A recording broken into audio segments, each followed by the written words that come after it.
Roll like that, will it? I'm with Mike, I could have said it. Well, you can actually do it. You can do it as a surrogate. Yeah, you can do it as a surrogate. You can. Well, maybe that's what you should That's say. what I work Now, with do it kids. for him. I work with kids like that. Yeah. I'll work through Well, do. the parents instead. I'm going to get something close to me. It's worth it. Yeah. I mean, well, I always like enjoying it. Yeah, I enjoy it. Don't Learning you new like? stuff.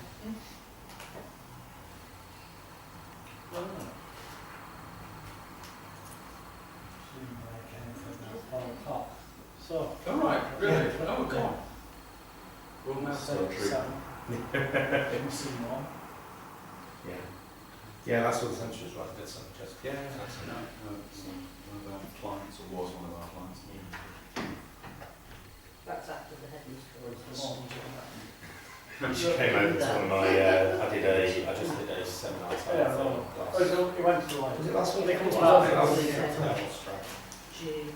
And it was all quantity over Oh, well, it's the up. over the M62. But I didn't know where I was, I didn't know what road it was on, nobody knew where I was. Well, it goes, isn't Saddleworth more one of these murder places? Yeah. Oh, Well, I didn't know if it come over Saddleworth. Yeah, so you go through some.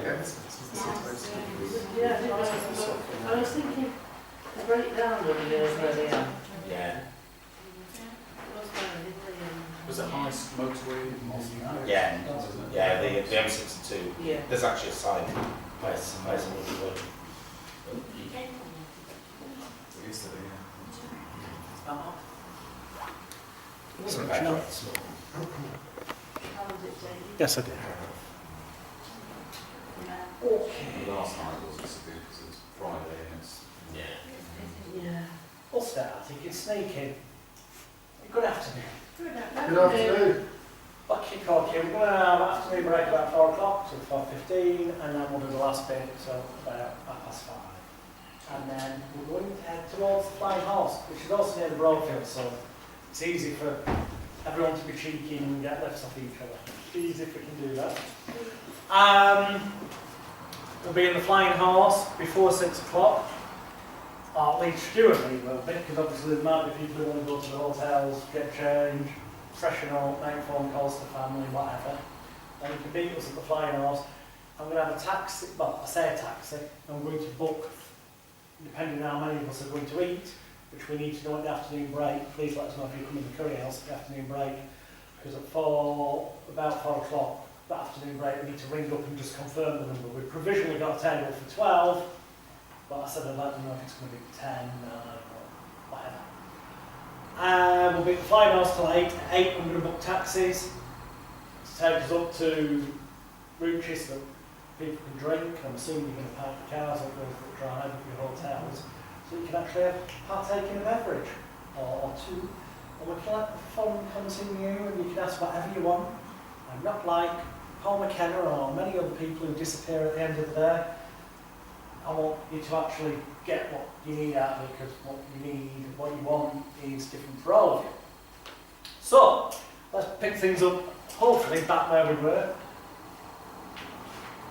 I pointed out things that you can do before the CMT session in order that people feel like something genuinely happened, they felt it.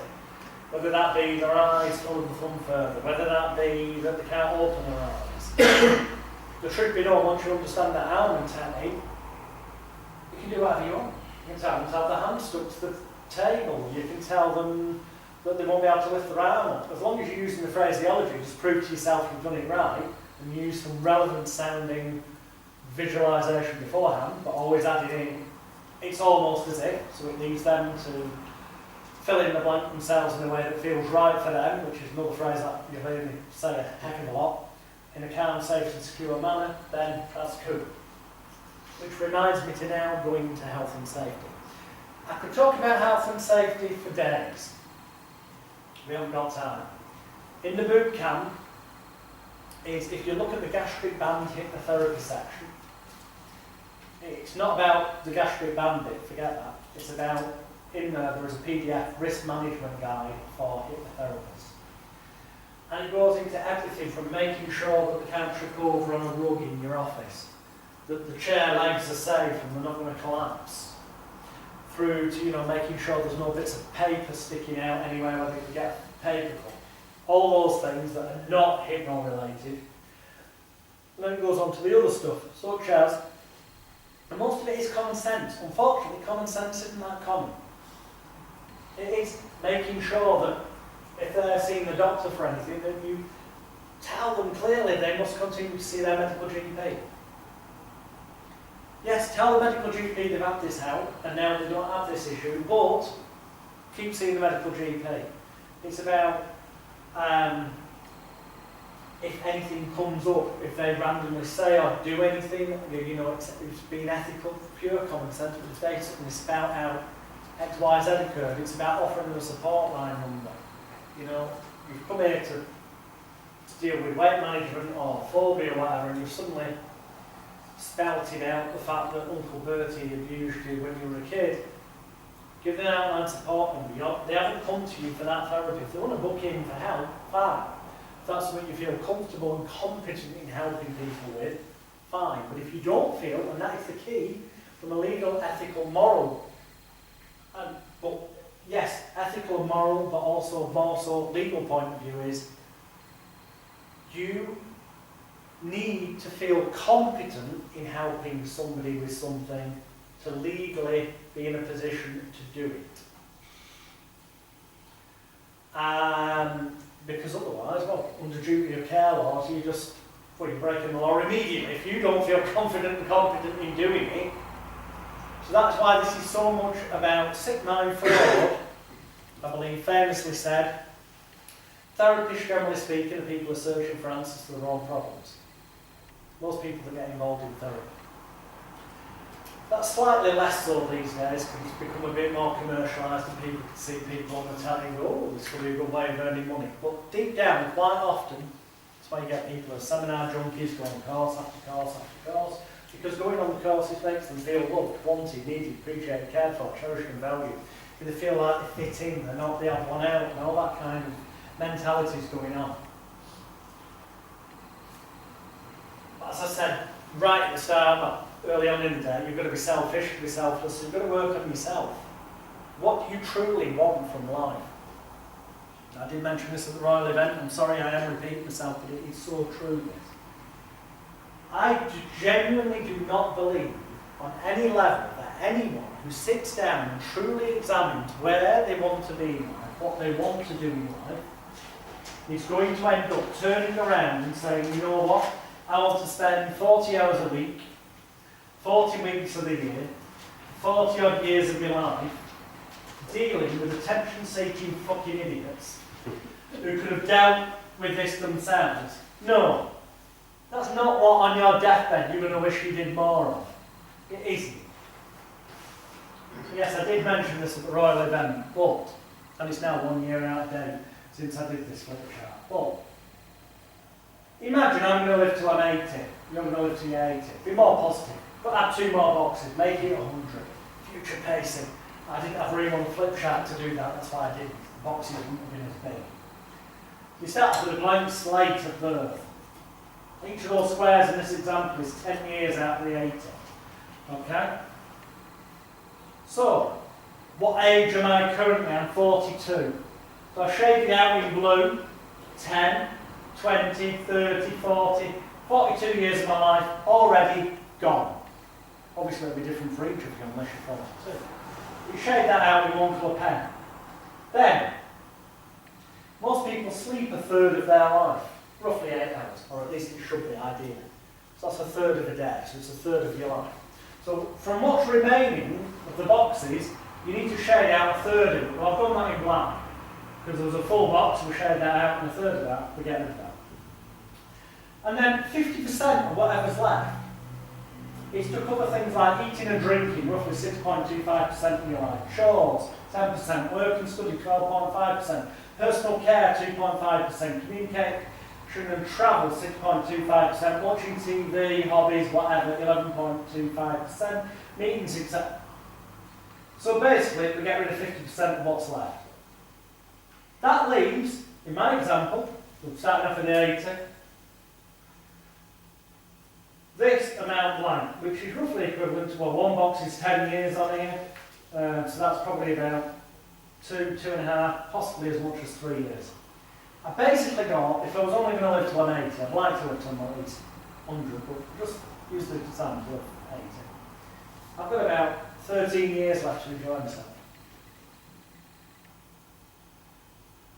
It'll be different for each of you when you do it. If you do this exercise, I promise you, you'll end up looking at what blank space is left and going, I don't want to fucking fill that up with fuckwits coming through my door every hour of the day. There's far better things you could be doing in life. And when you get that wake-up call and you realise you haven't got much time left, yeah, you might have loads of time left, but it's been taken up with living and eating and sleeping and cleaning your teeth and all these other things that we've lent out. Actual bits left for enjoyment, for fun, for total happiness, for whatever you want to do, for freedom, is not very bloody much. So what do you actually want to be filling that time with? That's question number one you have to ask yourself in life. And when you identify that, you then look at what will it cost to do that. And you'll start to get to the core of the matter is that the vast majority of things don't cost anywhere near as much. You don't need to work the sad thing is most people work 40 hours a week, 40 years of their life and then retire on 40% of the income they couldn't afford to live on in the first place. They didn't make them happy in the first place. So now they're in an even worse position. Is that really what you want to do? I'm guessing not, if you're honest with yourself. So you address this as point number one. When you get that wake-up call, you decide what is it you really want to do. And it might be that you want to spend more time playing the guitar, you want to spend more time playing tennis, more time... It doesn't matter. Everyone's an individual. There's things that you'd love to do that you just haven't done because you've got those excuses of life. When you realise, and this is often people, sometimes, some people have been told that they've got a death sentence illness, they're going to die.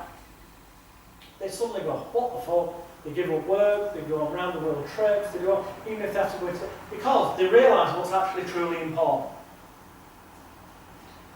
When you realise what is truly important to you deep down, not what you think society says you should do, and you realise that, you know what, when it comes down to it, when I'm on my deathbed, it doesn't fucking matter what person over there thinks about what I did or didn't do. It's about how I feel about it, what I have or haven't done. When you realise that within yourself, I promise you it will change the entire bloody script of your life in terms of what your true motivations are. And when you realise and start to be more selfish for yourself, so selfish, you can be more selfish. Yeah, you might decide, well, you know what, I will do some of this therapy like because done right, it can produce a lot of money for very little effort when it's done right and set up as a business, and you get out the mentality of, I want to help people, because helping people makes me feel better about myself. Which is what the vast majority of therapists are stuck in, because sick mind for all, they're searching for an answer to the wrong problem. Now that person, it makes me feel better about myself, but at least I've helped them. Fuck off. You can really help yourself even better by concentrating on what you truly want in life and then working backwards from there. Because yes, it might cost a lot of money your outcome that you decided on that you want to do. So, isn't it pretty important when time's running out to achieve that as rapidly, as quickly as you can in a legal, lawful, safe manner? Which can sometimes just be as simple as carrying on doing what you're doing, but charging 3 times as much for it. Or starting to create multiple streams of passive income. So you go to sleep at night, you wake up in the morning, you go and check your PayPal and you go, hey, I've just earned more while I was asleep than most people earn during a 40-hour week. Which I regularly do. And I'm not saying that to show off, because each and every one of you in here is more than capable of doing that if you choose to. And the point of it being called passive income is because once it's set up, it runs on autopilot. You've got to set it up first. But I'll digress from that because marketing is more tomorrow.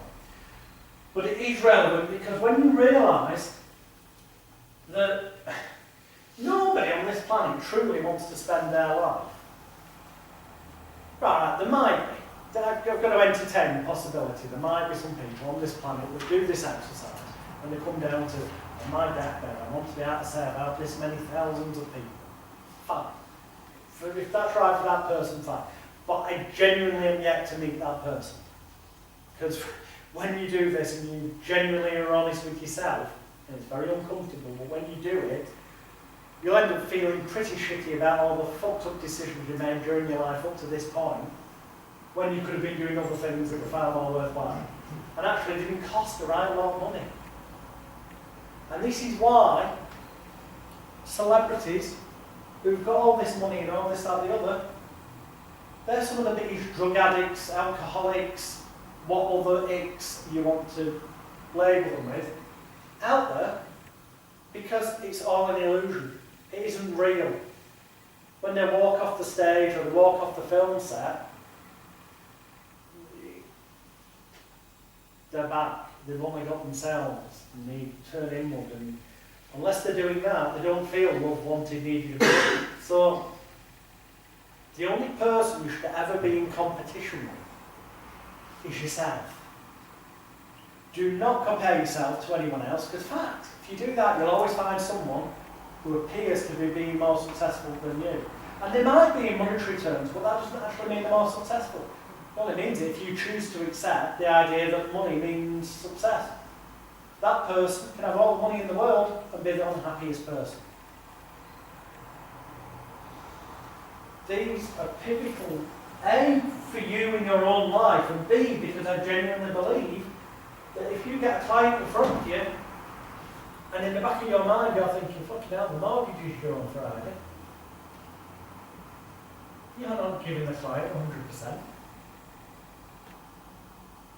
And even if that's only happening at an unconscious level, I'll push it aside now. I'm worried. No, it's still playing in your head. Far better to be in a position where you're not worried about anything like that, because it isn't an issue. And if you want to be doing that, then you're going to be giving the client 100%. So, yeah, a bit deep, I know, to start with straight after lunch, but I truly believe that if you get nothing else out of this weekend, and hopefully you will, there's tons of good stuff to follow, especially tomorrow. That if you do this for yourself, but yeah, put the extra 2 boxes on, so you make 100 years. Because if you strive for 100 years, you probably live longer. But yes, that will give you more blank space, but it'll also give you more space filled in with sleep and all the other things that we propose. It will be an eye-opening exercise. Because you have to feel within yourself a purpose. And that's what all the clients that come through the door, they're looking for a purpose in life, something to fill that hole. Yes, they need to feel loved, wanted and all that, but they also need a purpose. So do you. And the truth be known, I'm not saying it applies to everyone in this room, but if you're totally honest with yourself, I pretty much guarantee 99.9% recurring. But on some level, getting involved in therapy was either trying to find answers to your own problems or a secondary gain of feeling good thinking about somebody else. More so than it was about making money. I'm telling you, it should be about making money. Because A, you'll be doing a client a favour, like we talked about earlier in the day, because I'll attach more importance to it. But secondly, you will eliminate your worries or concerns. You'll free yourself up. If you're earning more money, you can do less sessions, which gives you more free time. As long as it's no good having free time though, unless you've all, and that's the problem. Some people who start making money, they've got all this free time and money, but they haven't identified what they truly want out of life. They haven't done an exercise like this. So they don't know what to fill the time with, so they go, oh, I'll try this, I'll try that. But it's not true to their core values, who they truly are. And that's the bit where we are all different. I, for the life of me, would never dream of going rock climbing. I might do it once just to say I've done it. But I ain't going to be doing that every week, I can assure you. I'm certainly not going to be getting up every day and going doing a 20-mile jog.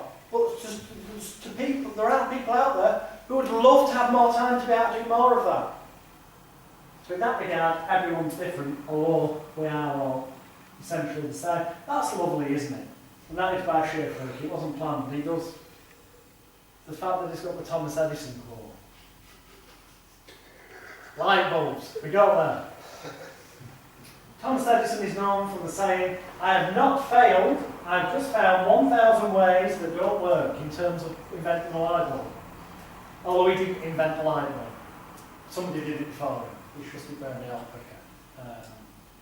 You can do Google research on that. I did know last night, I checked all that. Swan?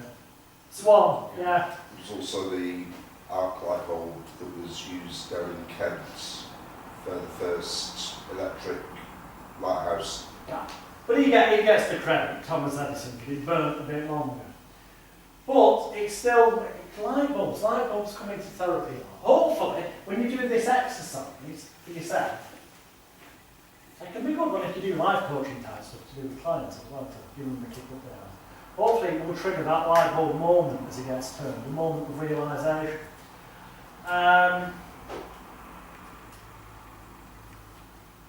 But yeah, it gets credited, but it is true though. They call it reframing in NLP. There's no such thing as failure. What are results on the ultimate path to success? Fuck off. There are failures, things do go wrong. Let's forget the winky wanky happy clappy shite. Things do go wrong. However, it comes down to how you react to that, your reactions.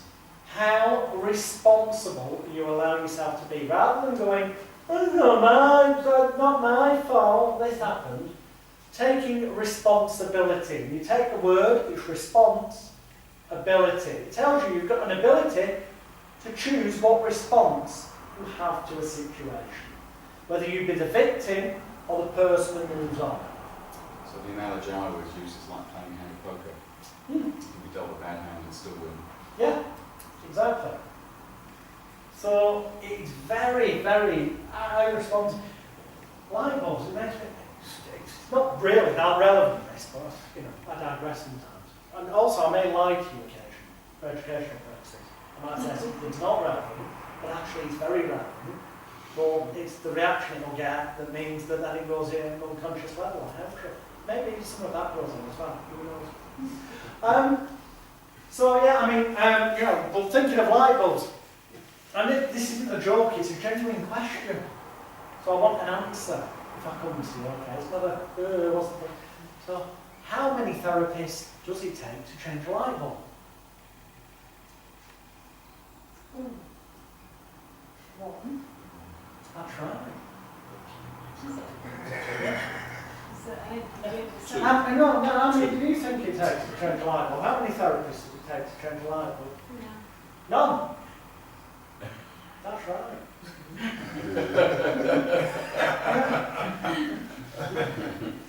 As Milton Erickson would say, the fact is, but there's an important lesson in that flippantness that whatever they say, you react as well, yeah, that's right.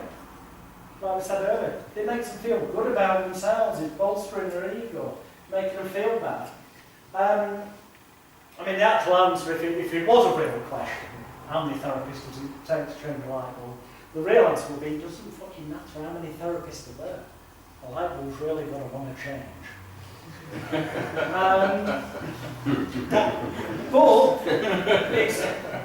But it's also true. It's the same with people. So, yeah, I digress. I do this regularly. I go back. There will be method to this. Where is the correct page? Because we're not doing this in the order we were, and we've actually already covered a lot of this anyway. No. Please. Oh, Christ. Aha! There we go.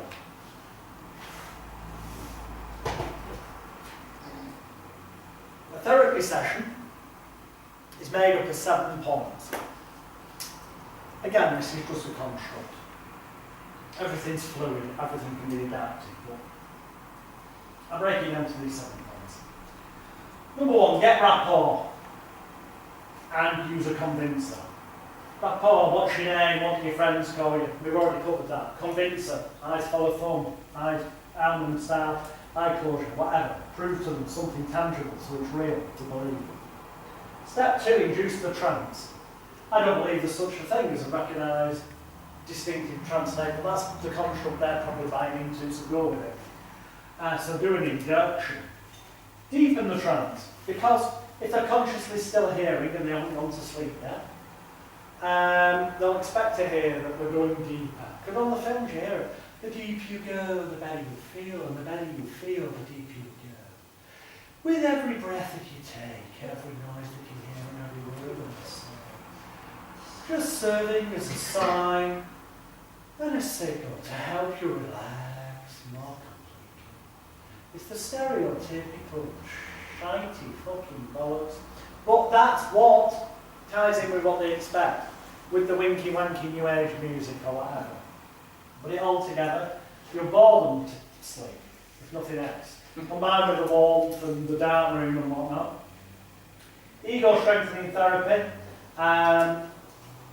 You've got a fantastic mind, you're using your powers of intelligence, imagination and concentration so effectively, in a way that feels right for you, and all whatever other bollocks you come out with.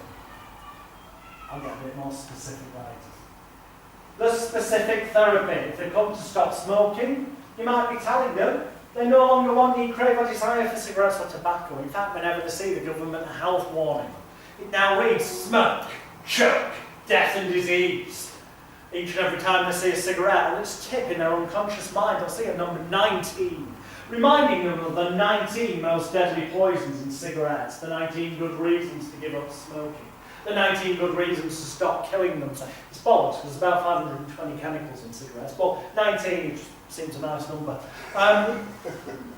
The 19 good reasons to stop killing themselves slowly, stop, so they'll remain alive longer for the kids, or whatever other bollocks you come out with. It's a bit of common sense. If they come to stop doing something they're currently doing, you're giving them suggestions that they will no longer do it, and it will be painful if they carry on doing it, and that not doing it will be pleasurable. If they come to you not able to currently do something, such as public speaking, then you make it painful to not do it and pleasurable to do it, and thus would be your guide for the verbal diarrhea that you will come out with to fill that tiny area with things. And you may have been given a lot of clues of what to say by the answers they gave you on the questionnaire. Because you can make it dead specific, about people they love and care for and all this to really ramp up the emotional pain. 6, major post-hypnotic command. There's 2 of them in a therapy session. One is that when you awaken them and things walk away, that whenever they listen to the let me go into more. I have to flick into it. It's like recording in my memory about them. It's easier for you guys and girls because I'll give you the script. When I'm doing it one-to-one, I read off the script. I'll try and get as close as I can. As you continue to breathe deeply and regularly, you realise now in your mind's eye that it's almost as if in a few moments' time, when I count from 1 to 10, on the count of 10 and only on the count of 10, you'll instantly be wide awake. And everything that I've suggested to you will happen for your own good, and continue to get stronger and more positive with each second of each minute of each hour, day, week, month and year from this moment forward. And everything I've suggested to you that you will think and do and feel, you will think, do and feel in a way that feels completely right for you, calm, safe and secure. And it will grow stronger and more positive with each second of each minute, of each hour, day, week, month and year from this moment forward. Just nod your head if you understand. Now, if the story, don't expect them to nod their head. But if the perhaps come to an element of consciousness, you might get. I don't give a shite either. I'll just carry on. It just sounds good. And also afterwards, I can tell them they nodded their head. Their unconscious made them nod their head. They don't know. Their eyes were closed, and it was out of their conscious awareness anyway. And if I, as the authoritative figure, tell them it happened, it did.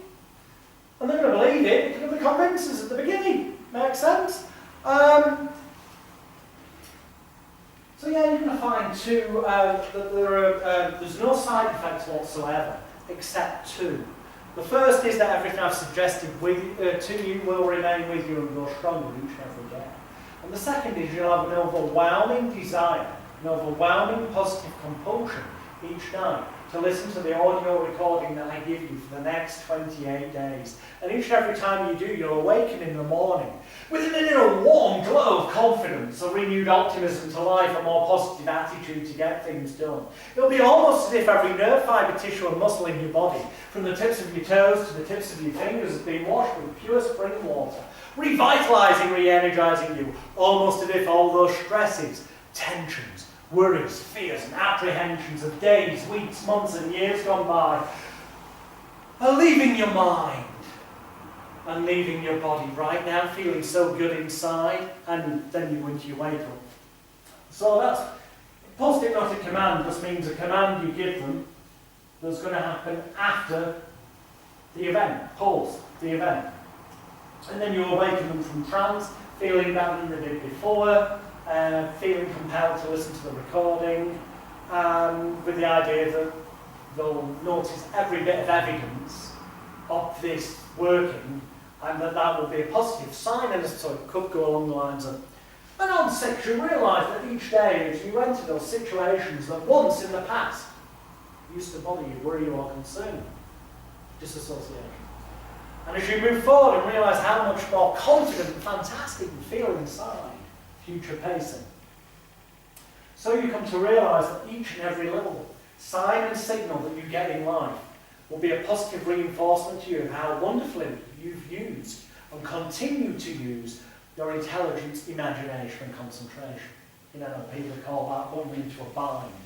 It becomes a self-fulfilling circle of positivity rather than a self-fulfilling circle of negativity, which we'll have shown up with. Does this make sense? Yeah. I'm jumping ahead a bit, missing bits out, because I know you've all got a pretty firm background, so it seems a bit moot to go, on about certain things. And that's effectively the structure of a therapy session. It's as simple as that. You come, people have got an issue, you tell them they no longer got it, or they come, they're not doing something they want to, and you tell them they can. You give them permission to change, an excuse to change, the environment to change, and a state of mind and context where they can remove all that self-blame, shame, guilt, regret, frustration, anger and resentment. It's not their fault, they needed help, hey-ho, and they can do what they were always capable of doing for themselves in the first place, if there weren't those social constructs. But if there weren't those social constructs, then we wouldn't have a job. We wouldn't, there'd be no need for therapists, so it's just as well that there is. Yeah. So, we weren't really going to cover stage, but we were, just in this sense, that, guess what, it's the same. I wasn't lying when I said stage hypnosis is the same. It is. You get rapport and you do some convincing. So. Good evening, ladies and gentlemen. Welcome to what's going to be, for most of you here this evening, I'm sure it's really interesting, informative and entertaining hour or so. Now, and whatever other waffle you come out with, and you lock the hands together, whatever, as a convincer. Then you get your volunteers up, you induce the trance, you deepen it, you make them feel good. Every time the audience applauds like this, you feel fantastic. You do your routines. That's where therapy will be in therapy, but here it's the routines of the show. The major post-hypnotic suggestion is that everything's cancelled out afterwards, and that they feel better than they did before. Excuse me. Then you're awakened. It's the same structure, the same bloody thing. It's the same hammer, it's just being used in a different way. It's still bullshit. Because these people are not hypnotised, and the reason they're not hypnotised is because hypnosis doesn't bloody exist. Hypnosis only exists in the mind of the believer, who's tricked into it or believes it already, and you harness that belief. And on stage, in therapy, it removes all self-blame, shame, guilt, regret, frustration, anger and resentment for not having done it for themselves sooner. On stage, any possible self-blame, shame, guilt, regret, or any other feeling silly embarrassment is effectively removed from them, because they can go back to the audience and go, I did what? Ooh, I don't remember that. That's one option. Or they can go, oh, I remember it, but I couldn't stop myself from doing it. The hypnotist made me do it. They've got a perfect excuse to let the hair down and be a prick without the need for 10 pints. They get to be the centre of attention. They get to be the star. It's the karaoke syndrome. It's that person, you go in a bar and watch, and I do this regularly, because Stu does, runs karaoke, and I'll stand there with them and go, we've got another AFW coming up. Short for attention-seeking fuckwit. So what can I say? Watch. He's come up and he said to Stu, can I send this number? I've never done it before. I don't know if I'm aiming good at it, looking for reassurance.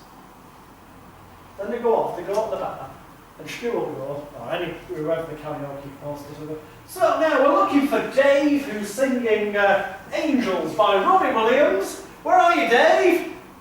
And you become a people watcher and you watch. Dave knows he's on next, because the karaoke bloke told him, right? He said, don't go too far, don't go outside for a cigarette, you're on next, Dave. Dave knows this. No one else knows that Dave's been told that, but Dave knows this. Dave will have gone to the bar, got a drink, and he'll be stood there, and suddenly he's turned deaf. Karaoke bloke could go, yeah, Dave in the red top at the bar. Dave won't take a drink and look around. Me? Oh, me? No part of the karaoke bloke. All attention suddenly on Dave. Feels like the centre of attention already. Loved, wanted, needed, appreciated, cared for, and all those things. What, me? Me? Oh, I didn't know I was on yet. He says that at the bar in front of everyone. He walks up, karaoke bloke's pissed off because he's like, oh, you wanted. You know, get the mic and he'll probably do something like, I've never sung this before, then. So please bear with me, I don't know. And he might give a reasonably passable karaoke performance. Doesn't matter, it could be good, bad, or indifferent, that's not the point. But you know what? Next week, on the same day, they'll do the same fucking pantomime. I'm not somebody. You fucking did! You did it last week! I was here! You attention-seeking fuckwit! This is what we're dealing with. Because it creates a context, an environment where the person can feel loved, wanted. See the similarities? That's what happens with stage hypnosis. It's no different than therapy. The only difference is, with therapy you've got an audience of one. Stage hypnosis, you've got a bigger audience. Now, that's interesting if I go back. I've written it on there. That's right. So on here I've written, a stage hypnotist is merely an actor, playing the part of what people perceive and believe and expect them to be. Same thing, a hypnotherapist or a energy therapist or a fill in the blank with whatever the hell you want is merely an actor, or good ones are at least, is merely an actor or actress playing the part of what people perceive, believe and expect them to be. So when Richard forgot his name, had he forgotten his name, and I know Richard is here, had he forgotten his name, or was he just going on with what you were commanding him to do? He was in what NLP call a bind, because if he lifts up his foot, and then that's there, he's got to keep his hand there, because now he's lifted up his foot. If he takes his hand off, then that's saying he should have been able to lift up his foot. So then when he takes his hand off and that next thing, it becomes a point of going down the garden path where you stop consciously analysing it. You just assume this has become a genuine reality, because to then suddenly put your head above the parapet and go, no, actually, I can say it. It's to say that you could have took your hand off your head, you could have took your foot off the floor, and it made you look even more ridiculous than actually just carrying on with it.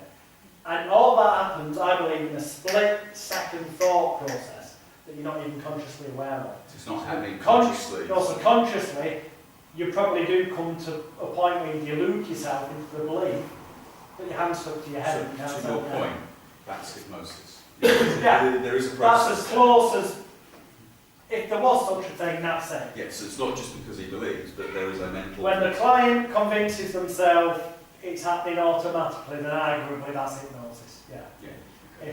If you believe there is such a thing, then that's it. And I found with that, what was really interesting is I knew that routine, I knew all the elements of it, but because I really wanted to, we had, you directed me really clearly, I felt very compliant when I was doing so it sort of built up, I had my body weight on my foot first of all. When we transferred that, the way you manoeuvred it from that to my hand on my head, I felt my hand tingling. It was so dissociated, I literally didn't know how to, I couldn't kind of like tell it to lift in the normal way. And it was like, which reminds me, there's little bits I sometimes forget, that's why you've got the boot camp. Yeah. In the boot camp, and there's a section in there, I'm just convinced, there's 12 hours of video, and I break it down into minute detail. Obviously I don't have that afforded to me over the course, but I want to get as much good stuff, so that hopefully it'll motivate you to look at what you need on one in the boot camp. But you see, there's no upsell, I'm not trying to sell you another course, and everything's in the boot camp. There is no other courses, just go in the boot camp. But yeah, I don't say as you put your hand on your head, I say as you put that hand on your head. Right. That hand, it's disassociating straight away with the language. Well, that's my thing, because I felt like I could feel my hand tingling. I genuinely felt like it was different. It's the first time I've ever experienced that hypnotic phenomenon like that. And I was so excited about that, and, amazed that happened. When you said you can forget your name, I thought, oh, of course I can forget my name. And immediately, and I thought, well, if that's going to happen, then I've got to, and so people say to me, why do you come up with Robert? And I was thinking, well, look, I've forgotten my name, but of course, the way I can rationalise it to myself in that moment is, well, of course I can remember my brother's name, my friend's names, I can remember all that, so I'm going Robert, Martin, everyone else. So it was just, it made logical sense. If my hand's up and I can't feel it, then of course I can forget a name, and if I can do that, then I can definitely I call it forget false logic. That's It's right, absolutely. logical to the Yeah. person, but it's Yeah. false, because it all started off from the body weights on the foot. Definitely. But it doesn't matter what it starts off with, it's where you take it and what you do with it that matters. Yeah. I think you're playing a part, you're acting. Everyone, when police put on a uniform, or nurses put on a uniform, or the uniform, they take on a different character to a degree. Like when you go to masquerade parties, don't happen much these days, but there's God, psychodynamic psychotherapy. Don't bother wasting your time reading it. It's a fucking pile of shite. But they talk about the different masks we wear in life. The mother mask, the father mask, the employee or employer mask, the friend and all this. And you know what you find, if you put masks on people, I do a thing in my mind reading show where I've got these photo masks, like different celebrities. We put them on, and so this person might pick the Queen. It could be a bloke, it might be all the blokes I've got. So he puts on the Queen, and this person puts on Elvis. And I literally go up to them, no hypnotic induction, nothing set up, no secretly saying anything off microphone. I just go up to them once they've got the mask on that they've chosen and they know who the person is. And I'll go, so, what have you got to say about that, Your Majesty? And invariably, 9 times out of 10, they'll go, I'm not amused. Or they'll do a royal wave. If I go up to Michael Jackson bloke and I go, so Michael, could you just, it's great to have you, if you could just show us a bit of your dance move, I just say that. Invariably they'll do some kind of weird moonwalk. Nothing set up, no hypnotic induction, or are they hypnotised, arguably? They feel comfortable enough to do it because they're wearing a mask and they become the character. Have you already filtered them to get them up on stage? No, not with the mentalism show, no. I just randomly pick people and hey oh. It's just, I don't know, they just feel safe. Do you intuitively pick them? In fairness, probably after close on to 40 years in show business, I probably am intuitively picking people who I think they're not going to be a complete twat. But generally speaking, you put a mask on them and they take on the... But it's accepted, no, it's like in this country now, you put a camera in front of somebody and they smile. Yeah! You know, Oh, it's a selfie. It's right, can we have a quick selfie? Yeah. And suddenly they go from miserable, depressed, that you go, yeah, hang on a minute. Yeah. And then they're back in the chair. Yeah, exactly. It's a similar thing, similar mentality. Are you nearly ready? Because I'm not quite yet. Cool. So yeah, these are things to consider. There's a much bigger picture going on. Forget that for now. I'm saying that, shall we? No. Come back to that tomorrow. The trouble with doing things for people who've seen stuff before is, oh, well, here we go, word for word. I actually wrote it out word for word, the script. So it's all about post-hypnotic therapy. That is it word for word, as per the script that you'll find on the disc. Everything I've just suggested, everything I've suggested to you has now become and will continue to be, 100% total reality from this moment forward. And will grow positively stronger and more beneficial for you in every way. Each second of each minute of each hour, day, week, month and year from this moment forward. Because you realise now that each and every time you listen to the audio CD or MP3 recording that I've given you, it will prove to be 100 times more effective and positively powerful and beneficial for you as if I was there in the room with you in person. If you want to be really lazy, and I've got some students who still haven't updated to this, but I've given you a copy of my audio CD that I give to clients in the folder, and you have permission to copy it and give it to your clients if you want. If you go, well, hang on, it'll have your voice on, not mine. That's fine. It just becomes blah, blah, blah, blah, blah, blah, blah, blah, blah, blah.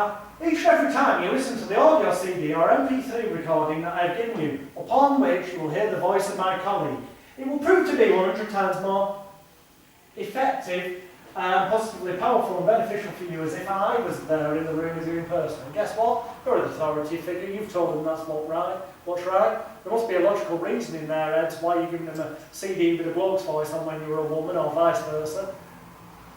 And as long as you've told them that's the case and act that way, then it'll work fine.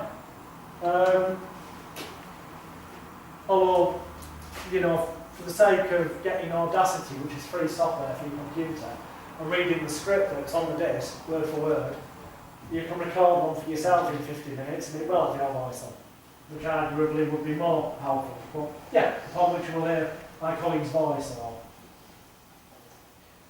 we've already covered that, so that's good. I'm just killing time for 2 minutes here, which I want you to examine it is ready. Stage-wise, the major post-hypnotic, so you've got it word for word. From this moment forward, for the rest of this evening, as you're in this building, each and every time I say sleep, as quickly as that, snap of the fingers, as quickly as that, snap of the fingers, your eyes will instantly close, you'll let your head fall forward onto your chest, and you'll instantly re-enter this state. Except each and every time you do it, it'll be 100 times deeper, more relaxing and enjoyable for you. Now again, if you understand, I think you'll find out it's pretty much word perfect. I'm lazy, well I still have scripts there. I find that, you can do it from memory, but if you've got scripts to read, especially for therapy, it will be precision. Every word will be structured such that it's disassociation from the past. Every word will be structured so it's moving towards the new future. Every word will be phrased completely right. We all make mistakes, we all slip up, but that's more likely to happen if you're not using a script. So I actually think, controversial as this is in some training arenas, that to not use a script for therapy is in itself potentially damaging to your client. Okay, before I actually go into what the CMT session is and this, that, the other, continuing the vein of convincers, let's say somebody's got a bad back, or you want to do more than one convincer, because you might have someone who's really sceptical. They paid the money, but they go, I've tried these things, but it didn't work. And you just feel you really need to wallop it into them. You can see with that phone thing, you see their eyes. If their eyes go, wow, what the hell's going on? You know you've got them. But if they go, you want something that where, when it happens, they go, whoa, you see it. It's that light bulb moment of something weird just happened here. With that thought in mind, for about 5 minutes, and I'll hand you over to Stuart, I'll explain to you afterwards how this really does attach to therapy. It does on many levels, including pain control. But I'm just going to round of pig pressure for Stuart now. Thank you very much. Look at that. Round of applause, I've done nothing. Right, somebody may be interested now, that's the only part of that that's been rehearsed for today. Lots to be interested no swearing from this point forwards. Vicky, can I borrow you? A couple of questions before you stand up. Too late. Just from a health and safety point of view, do you have arthritis? It's in my knees. Yeah, right in your hands. Any cuts or anything in your hands or anything like that? No? Okay. Come and join me, ladies and gentlemen, Vicky. Shall we go with that? Have a seat. Okay.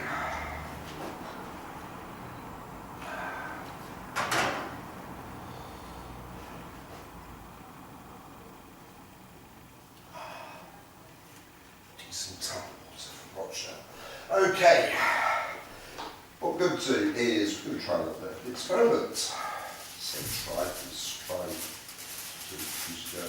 failure, but